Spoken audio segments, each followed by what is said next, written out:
শেষ ঠিকানা যদি 3.5 হাত মাটি হয়, তাহলে কিসের তো ক্ষমতার দাপট?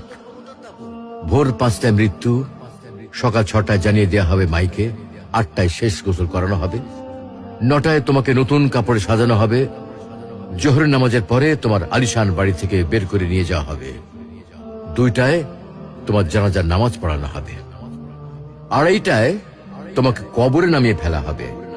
মাটি দেওয়া শেষ হয়ে গেলে কেউ তোমার জন্য দোয়া করবে আর কেউ চলেও আসবে।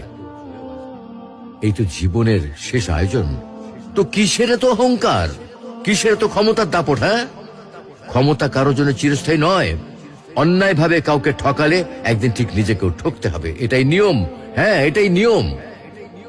ভোরের সূর্যোদয়ের আলোতে যে পৃথিবী আলোকিত হয়, সন্ধ্যার সূর্যাস্তে তা আবার হারিয়ে যেত দেখি। অসত্য দিয়ে সত্যকে কখনো ঢেকে রাখা যায় না। প্রকৃতি বড়ই নির্মম।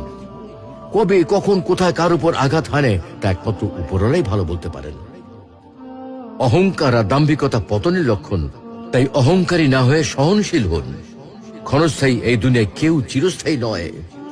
এজন্য ভুলে যেতে হবে সব রঙিন স্বপ্ন, ফিরে আসতে হবে রবের দিকে, কারণ শেষ ঠিকানা তো সেই 3.5 হাত মাটি।